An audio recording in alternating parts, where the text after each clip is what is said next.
Bom dia, família espiritual. Bom dia, meus irmãos em Cristo. Tudo bem com vocês?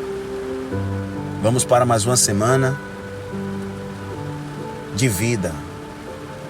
Mais uma semana de oportunidades que virão, de desafios e de pensamentos 200% positivo. Assim devemos agir. Obrigado, Senhor, pelo final de semana. Obrigado, Pai, por esse dia. Que assim seja feita sempre a sua vontade. Aqui estamos para nos alimentarmos espiritualmente e ir a 30, 60, 100 vezes mais para as boas práticas. Louvor seja dado ao Senhor, Pai. Nós somos fortalecidos com o Teu poder, de acordo com a força da Tua glória. E assim temos a perseverança, a paciência, a alegria, dando graças ao Senhor, Pai, que nos tornou digno de participar da Tua herança, onde hoje nós somos proprietários desse reino. O reino é luz, meu irmão. O reino é quando você faz o bem. Você não busca o reino, você vive o reino, porque o reino de Deus está em vós.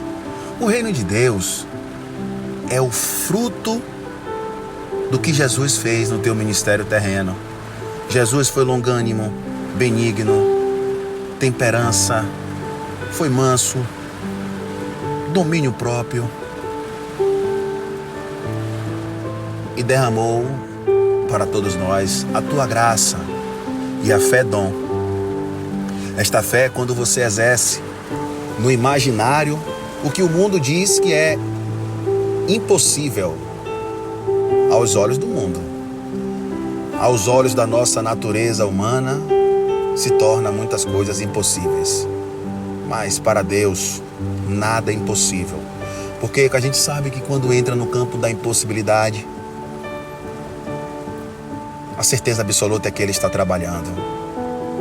Ele é o nosso alívio. Ele é o nosso refúgio. Como eu disse, Ele é a nossa fortaleza. Não haja pela força dos teus braços. Não haja pela força dos teus pensamentos, que muitas vezes são iracundos. Não haja olho por olho, dente por dente. Não haja achando que você é melhor do que o outro. Cuidado, é preciso prudência também. Aquele que está em pé, tomar bastante cuidado para que não caia. Nós não somos donos da razão, nós não somos melhores do que ninguém. Se você é um líder, se você é um administrador do seu lar, da sua empresa, se você tem uma posição elevada, saiba que você precisa aprender. Se já sabe, continuar fortalecido em se alimentar espiritualmente para propagar o bem. Porque não é sobre eu sou, eu tenho, eu posso. É sobre de acordo com a força da glória do Pai é que nós vamos caminhar nesta semana. Veja bem, Saulo de Tarso, Paulo que pregou a graça de Deus,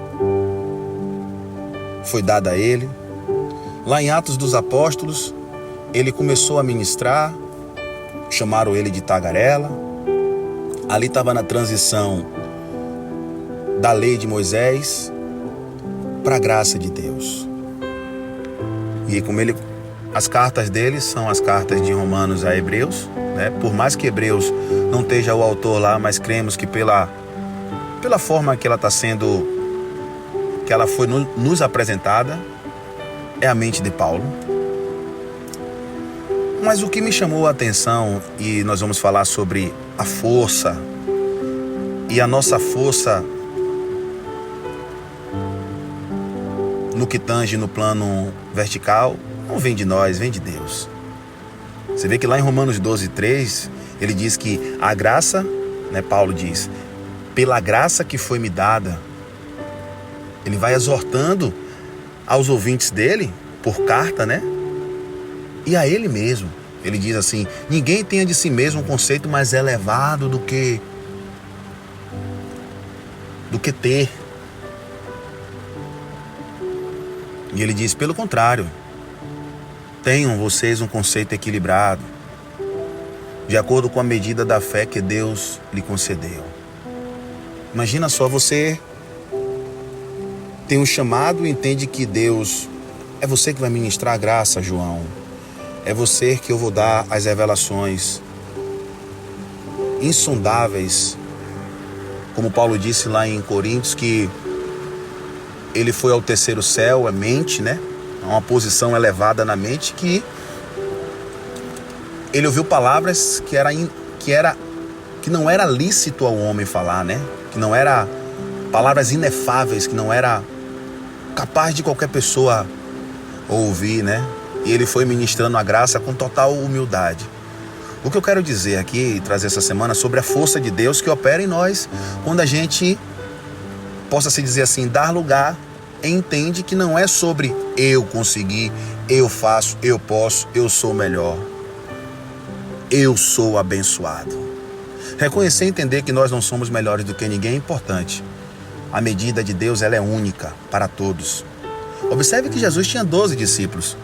Ao nosso entendimento, ele deveria dar quem? A Pedro, a graça dele, né? A revelação. A Mateus, a Tiago, a João. Mas o plano foi dado a Paulo. Paulo, por sua vez, era um cara letrado, da linhagem de Benjamim, estudou aos pés de Gamaliel, currículo elevadíssimo. Mas ele entendeu que quando a graça sendo revelada para ele tinha que ser ministrada com amor, com humildade em espírito. E hoje os palcos da vida nos tira do verdadeiro direcionamento do eterno. Porque, como eu disse, né, somos vistos que se temos um cargo, né, os templos físicos dá cargo. Cargo gera soberba, meu amado. Likes, seguidores, gera soberba.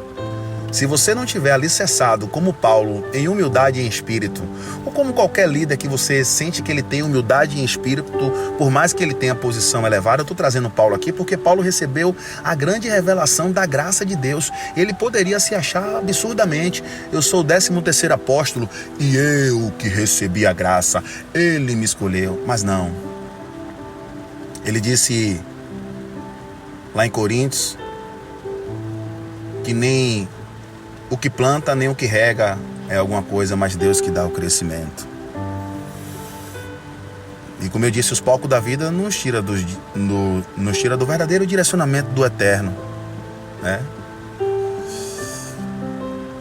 E aqui está. Colossenses 1, versículo 29. Quem ministrou essa carta aqui foi Paulo. Aqui ele está falando sobre o trabalho, né, pela igreja, vidas. Eu vou ler o 24 para que vocês entendam como é que ele tratava a natureza humana dele. Aqui é tratamento leve, elevado, para que você não venha se ensoberbecer, Sandro, se achar, João, Maria, Carlos. Agora me alegro em meus sofrimentos por vocês. Olha onde estava a alegria de Paulo, nos sofrimentos. E completo no meu corpo o que resta das minhas aflições de Cristo, em favor do seu corpo, que é a igreja. O corpo de Cristo é a igreja. E ele diz no verso 29, para isso eu, observem, me esforço. Ele não diz, eu sou que preguei a graça, que vocês têm que me ouvir, porque foi dada a mim palavras inefáveis que não era lícito ao homem ouvir. Não, ele disse, por isso me esforço, lutando conforme a sua força. A força de quem? De Sandro? De Gamaliel? Não. A sua força que atua poderosamente em mim. Isso aqui corrobora com Efésios 3:20. Ele diz que ele faz além daquilo que pedimos ou pensamos, né? Infinitamente mais, ele diz. Ele é capaz de fazer infinitamente mais aquilo que pedimos ou pensamos, de acordo com o seu poder que atua em nós. Incansavelmente, Paulo exercia o amor e ministrava a graça, e dizia que o poder de Deus operava em nós. Mas para esse poder operar em nós, não é sobre riquezas materiais, sobre bênçãos qualquer que seja, é sobre humildade em espírito. O poder opera em nós. Vamos falar essa semana sobre a força de Deus que opera em nós quando exercemos ela. Não é quando eu levanto, que disseram os homens para eu orar de madrugada, que é melhor que a fila é vazia e que ele vai me responder. Ah, mas ele me respondeu. Não, estava otorgado para acontecer, aconteceu ali, mas não significa que você é melhor do que aquele que não orou na madrugada. Paulo orou 3 vezes para que o espinho, não é um espinho, né? É uma força, é uma metáfora o espinho. O espinho ali está falando que é a graça de Deus ministrando no interior de Paulo, aonde ele dizia, tira esse espinho. O espinho era nocivo? Não, nocivo era a carne. O espinho eram as perseguições. E a carne de Paulo gritava, porque Paulo era o cara. Mas ele disse, Paulo, minha graça te basta, porque o meu poder se aperfeiçoa na sua fraqueza. Entenda que o poder de Deus se aperfeiçoa na sua fraqueza. Somos fortalecidos pela força da tua glória, pela força da tua graça, quando nós entendemos que precisamos diminuir e que ele cresça, e que o maior no reino de Deus é aquele que serve. Vamos adiante. Atentos, porque o Pai está cuidando de nós nesta manhã. Graça e paz. Uma linda semana para todos vocês, hein? Forte abraço. O seu irmão em Cristo, Sandro Meirelles, aqui de Salvador, Bahia. Curtam e compartilhem para que esta mensagem chegue às pessoas que estão destinadas a ouvir o que o Pai tem para nós. Graça e paz.